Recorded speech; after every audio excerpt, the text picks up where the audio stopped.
Hello my dear students, स्वागत करते हैं हम आपका अपने यूट्यूब चैनल TS स्टडी 21 में। देखिए हमारा जो आज का जो टॉपिक है वो क्या है, use of about to. About to को देखो हम क्या बोलते हैं, अबाउट टू को बोलते हैं के बारे में। तो सबसे पहले हम अबाउट टू का जो प्रयोग होता है वो किस तरीके से होता है। देखिए मैंने यहाँ पर आपको जो हिंट्स है जिससे कि आप समझ जाते हैं, मैंने वहाँ पर लिख रखा है। देखो क्या, जब कोई कार्य निकट भविष्य में, निकट का मतलब होता है पास या फिर नज़दीक, भविष्य में होने वाला हो, तब वहाँ पर अबाउट टू का प्रयोग करते हैं। इनका प्रयोग हम 3 टेंसेज में करते हैं, प्रेजेंट टेंस, पास्ट टेंस और फ्यूचर टेंस। देखिए सबसे पहले इसकी पहचान होती है। देखो प्रेजेंट टेंस के लिए क्या होगा, प्रेजेंट टेंस के लिए जो हमारी पहचान होगी वो प्रेजेंट टेंस में लास्ट में जो आते हैं जैसे कि है, हैं, हो या हूँ। पास्ट टेंस में क्या होगा, था, थी, थे। और फ्यूचर टेंस में जो होगा वो होगा होंगे, होगा मतलब होगी। कहने का मतलब ये होता है गागी गे, ये शब्द अगर वाक्य के लास्ट में है तब वहाँ पर फ्यूचर टेंस का जिक्र होगा। तो सबसे पहले हम प्रेजेंट टेंस के बारे में बात करेंगे। देखो मैं आपको एक बार और रिपीट कराता हूँ, पहचान क्या लिख रखी है यहाँ पे, वाक्य के लास्ट में। लास्ट का मतलब होता है अंत में या फिर आखिर में।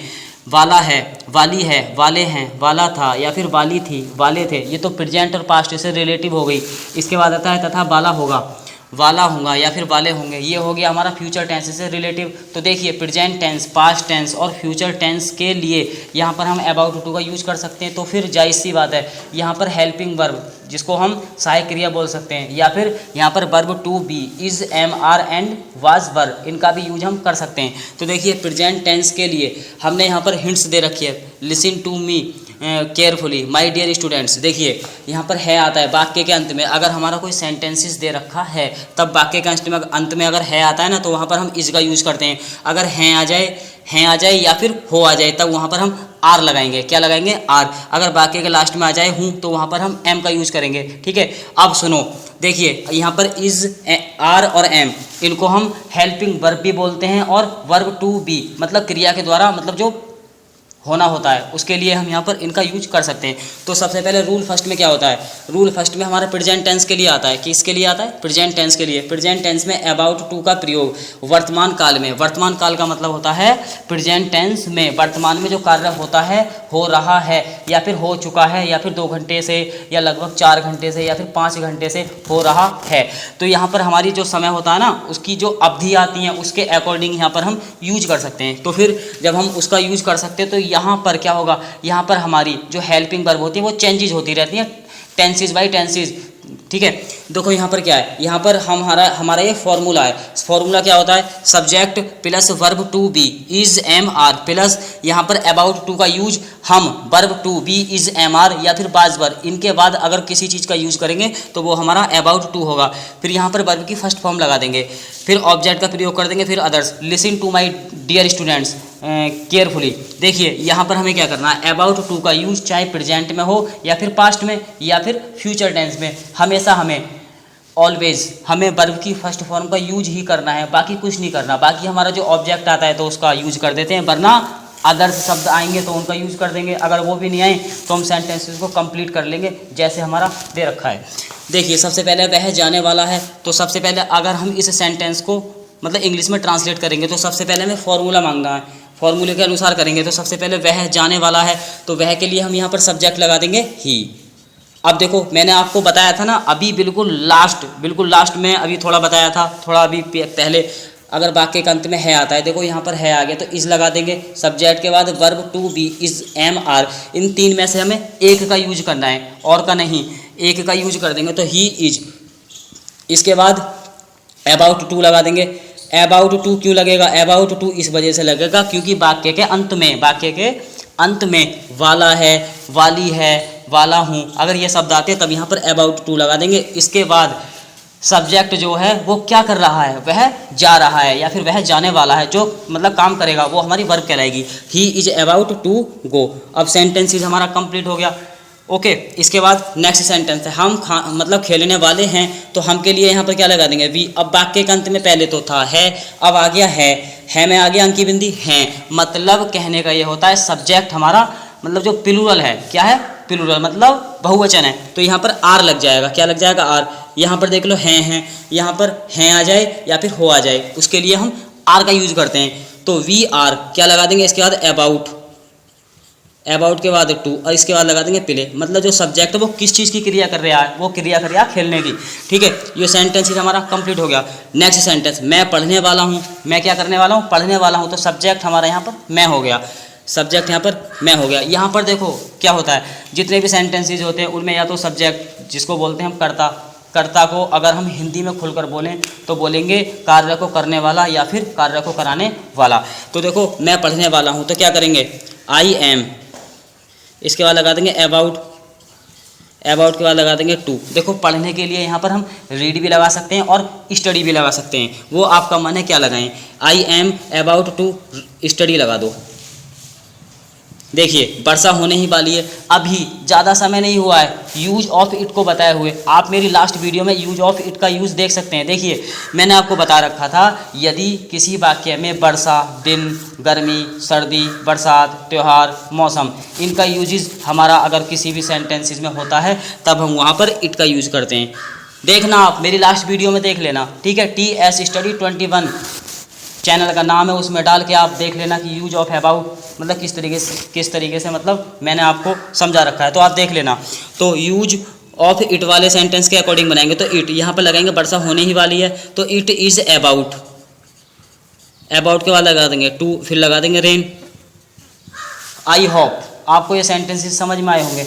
अब हम प्रेजेंट टेंस के बाद थोड़ा आगे चलते हैं, जो पास्ट टेंस होता है उसका यूज हम किस तरीके से करते हैं। बट हाँ एक मिनट, यदि इन सेंटेंसेज में अगर नहीं आ जाए तब हम उनका यूज किस तरीके से करते हैं। कुछ नहीं करना, ये जो हमारी verb to be is am are दे रखा है, इनके बाद हमें नोट लगाना है। सपोज करो ये सेंटेंस है वह जाने वाला है। अब यहाँ पर सेंटेंसेज इसको हम कैसे कर सकते हैं, वह जाने वाला नहीं है, तो यहाँ पर ही इज, यहाँ पर लगा देंगे नॉट अबाउट टू गो। इसलिए आप इन सेंटेंसेस को देख सकते हैं। देखो हम खेलने वाले नहीं हैं तो we are not to about play.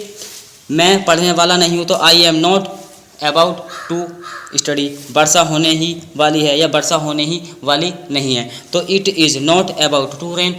Okay, अब हम थोड़ा पास्ट इंडेफिनिट टेंस पे देखिए। पास्ट इंडेफिनिट टेंस के लिए इसमें क्या होता है, इसमें भी एक्चुअल में जैसे कि इज़, आर, एम, इनके लिए जैसे कि हिंदी में ये हिंट्स दे रखी है ना, ऐसे ही पास्ट टेंस में भी था और थी, इनके लिए भी हिंट्स दे रखी है।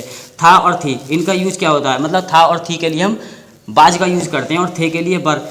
एक बात और ध्यान से सुने, यदि किसी जो मतलब फैमिली मेम्बर में कोई बड़ा होता है तो हम जैसे कि मतलब पिताजी घर पर आने ही वाले थे तो वहाँ पर हम बर नहीं लगाएंगे, वहाँ पर हम वाज लगाएंगे। क्यों लगाएंगे, क्योंकि कोई भी अगर हमसे बड़ा है या आपसे बड़ा है तो उनके सम्मान के लिए, मतलब उन्हें रेस्पेक्ट देने के लिए यहाँ पर हम थे का यूज करेंगे। लेकिन यहाँ पर हमारी क्रिया वर्ब टू बी में वाज का यूज होगा। सेंटेंस निकाल कर देख लो, पिताजी आने ही वाले थे की जगह कर लो पिताजी आने ही वाला था। लगा ना लगा भद्दा वर्ड, तो इसलिए बोलेंगे थे सम्मान के लिए क्रिया लगाएंगे पास्ट एक वचन के अकॉर्डिंग।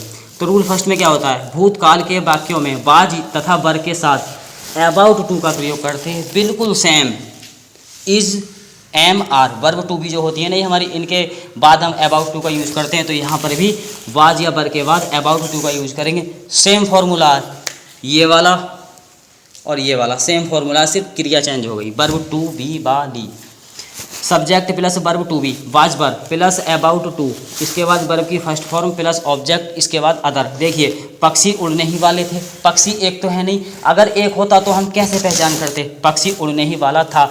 थे की जगह क्रिया पास्ट टेंस की करती, क्रिया पास्ट टेंस में करती, पक्षी उड़ने ही वाला था तो एक पक्षी होता। अब यहाँ पर पक्षी उड़ने ही वाले थे मतलब एक से ज़्यादा है ना, तो पक्षी के लिए क्या लगाएंगे, बर्ड।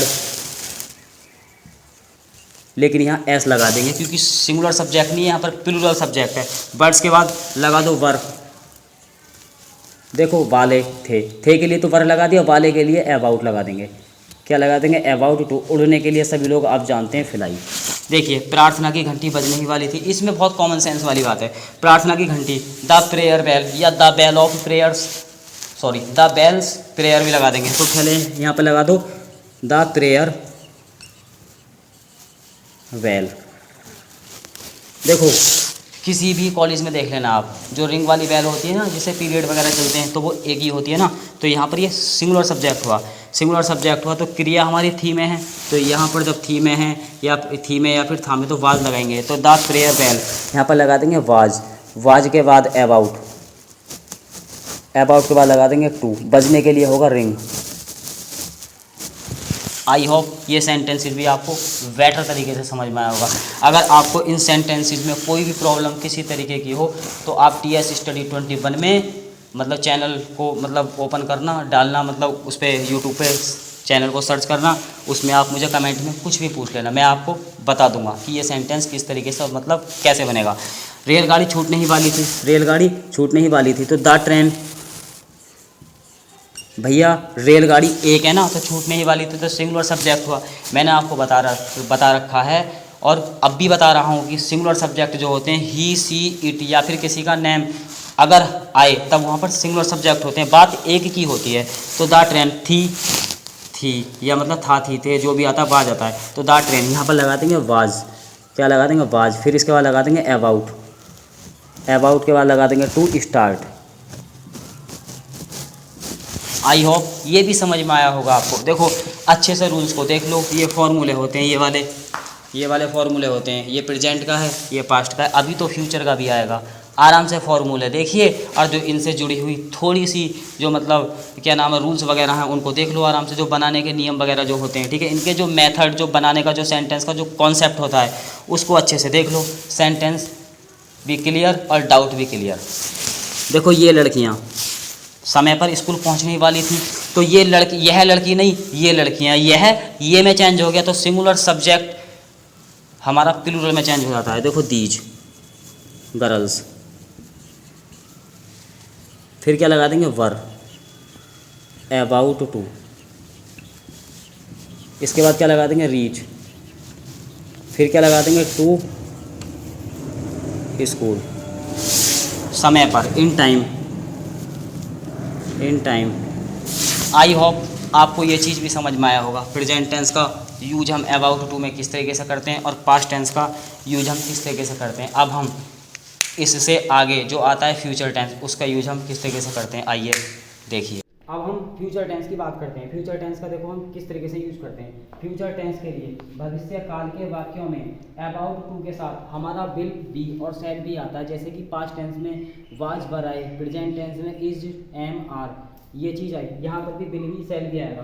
तो यहाँ पर देखो फ्यूचर इंडेफिनिट टेंस में देखना आप, फ्यूचर इंडेफिनिट के सेंटेंसेज हैं, फ्यूचर कंटिन्यूअस के हैं, फ्यूचर परफेक्ट टेंस के हैं और फ्यूचर परफेक्ट कंटिन्यूअस टेंस के, मतलब विल शैल या विल बी शैल बी या विल हैव शैल हैव या फिर will have been shall have been, इनका यूज हम किस तरीके से करते हैं। आई और बी का यूज में शैल आएगा, बाकी जितने भी सब्जेक्ट होते हैं उनमें विल भी आएगा। तो देखिए क्या है यहाँ पर ये फॉर्मूला है प्रेजेंट टेंस, अबाउट टू में प्रेजेंट टेंस और पास्ट टेंस के लिए जो फॉर्मूला था फ्यूचर टेंस में भी वही फॉर्मूला होगा, यहाँ पर सिर्फ ये बदलेंगे। देखिए हम चाय पीने ही वाले होंगे, तो हम चाय पीने ही वाले होंगे तो कैसे बनाएंगे, वी के साथ हम क्या लगाएंगे शैल, बी क्या लगाएंगे शैल, तो सब्जेक्ट हमारा बी हो गया, शैल और बी लगा देंगे, बी शैल, इसके बाद लगा देंगे बी के बाद लगा देंगे क्या अबाउट टू, फिर लगा देंगे टेक के बाद टी।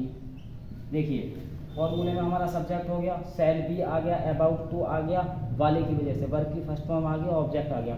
इसके बाद तुम अपना कार्य करने ही वाले होंगे, तो यू, फिर लगा देंगे विल, बी, यहाँ लगा देंगे अबाउट के बाद लगा देंगे टू, फिर लगा देंगे डू के बाद लगा देंगे योर, यू के साथ अपने की अंग्रेजी हमेशा योर आएगी, जितने भी सब्जेक्ट होते हैं सभी के साथ कुछ ना कुछ आता ही रहता है। ही के साथ हिज आएगा, सी के साथ हर, आई के साथ माई, बी के साथ अवर, यू के साथ योर और दे के साथ देयर। यहाँ पर योर, फिर लगा देंगे वर्ब। देखिए अब नेक्स्ट सेंटेंस है, वे स्कूल पहुँचने ही वाले होंगे, तो वे के लिए यहाँ पर दे लगा दो। देखिए यहाँ पर दे ये आ गया, दे के साथ विल और बी आराम से लगा दो, आँख बंद करके लगा दो। आँख बंद करके लगाएंगे तो आप कैसे लिख पाएंगे, मतलब कहने का ये होता है कैसे भी करो, लेकिन दे के साथ विल भी लगाइए। फिर लगा देंगे अबाउट टू के बाद लगा देंगे रीच लगा देंगे। देखो हम वे स्कूल पहुंचने ही वाले होंगे, अगर वे स्कूल पहुंचने वाले होंगे तो रीच के बाद स्कूल लगा देंगे, पहुंचने ही, घर से स्कूल की तरफ क्रिया करेंगे तो टू लगाएंगे, to reach to school. I hope आपको ये सेंटेंसेस जो फ्यूचर टेंस का था अबाउट टू वाले में से ये समझ में आया होगा। अब हम अबाउट टू वाले में एक सेंटेंसेस और होता है, जब दो वाक्यों में की शब्द आए, तब उनका यूज हम किस तरीके से करते हैं। जैसे कि मतलब वह स्कूल पहुंचने ही वाला था कि पिताजी घर पर आ गए, या पिताजी स्कूल में आ गए, तो इन शब्द का मतलब किस तरीके से यूज करेंगे। देखिए अब हमारा क्या होता है यहाँ पर, मतलब मैंने आपको बताया था जब दो वाक्य की शब्द से जुड़े हों तब की शब्द की अंग्रेजी वैन लगाते हैं। की शब्द की अंग्रेजी वैन लगाते हैं, की तो यार दैट होती है, वैन जब होता है। तो यहाँ पर कुछ सेंटेंसेस रूल्स के अकॉर्डिंग सेपरेट हो जाते हैं। देखिए जब दो वाक्य की शब्द से जुड़े हों तब की शब्द की अंग्रेजी वैन लगाते हैं। वैन लगाने के बाद जब हमारा सेंटेंसेस निकल के आता है तो ऐसे आता है, वह कुएं में गिरने ही वाला था कि मैंने उसे बचा लिया। किसे बचा लिया? उसे, मतलब जो सब्जेक्ट है ना उसे बचा लिया, तो वो ऑब्जेक्ट के रूप में आ जाएगा यहाँ, तो ही का ऑब्जेक्ट हिम होगा। तो देखिए उससे पहले हम ये फॉर्मूला से देखते हैं किस तरीके से। देखो मैंने लिखा है फॉर्मूला, सब्जेक्ट प्लस वही रूल्स है अबाउट टू वाला, present tense, past tense and future tense. Future tense का तो यहाँ पर जिक्र नहीं हुआ, तो यहाँ पर वही रूल्स है, तो वही रूल्स आ जाएगा। लेकिन यहाँ पर वर्ब की फर्स्ट फॉर्म के बाद अगर ऑब्जेक्ट आता है तो लिख देंगे, वरना वहन लगा देंगे फिर दो वाक्यों को जोड़ने के लिए। फिर यहाँ पर पास्ट टेंस का यूज होगा। अरे भैया कोई अगर किसी को बचाने वाला है या बचाएगा या फिर मतलब बचाने वाला था, तो वहाँ पर उसे जब बचाएगा तो वो पास्ट टेंस में क्रिया करेगा। मैंने उसे बचा लिया, मैंने उसे खाना खिला दिया, मैंने उसे पीट दिया, उसने मुझे घेर लिया तो मैंने उसे पीट लिया।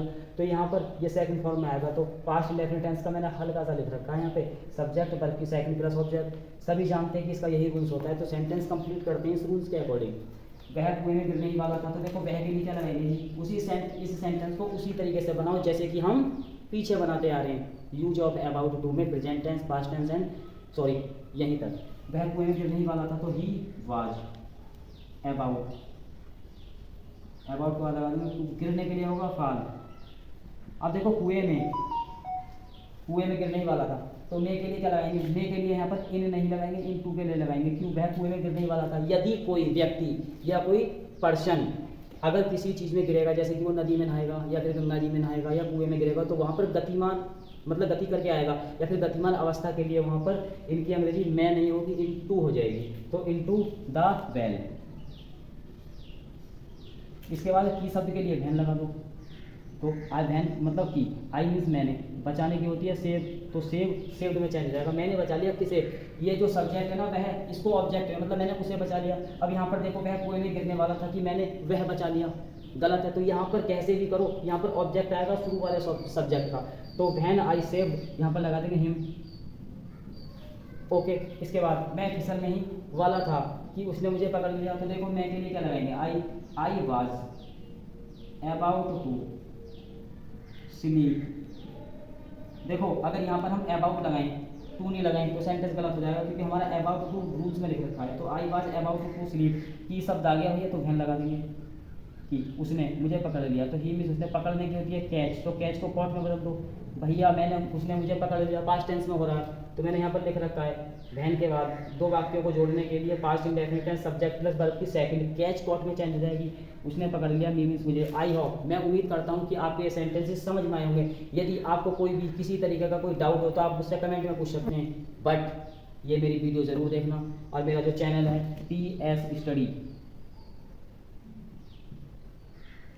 21, तो प्लीज़ इसको सब्सक्राइब करना ना भूलें। आप इसको सब्सक्राइब करेंगे तो मैं जो भी मतलब नई न्यू वीडियो अपलोड करूँगा तो आपको उससे जुड़ी हुई जो जानकारी है आपको मतलब प्राप्त होती रहेंगी। तो आज के लिए फ़िलहाल इतना ही। अब हमारा जो नेक्स्ट वीडियो में जो नेक्स्ट टॉपिक आएगा वो आएगा यूज ऑफ बिगिन। इसके साथ बहुत जल्दी आएंगे, तब तक के लिए आप इस वीडियो को देखिए और नेक्स्ट वीडियो के लिए कमेंट कीजिए। जय हिंद।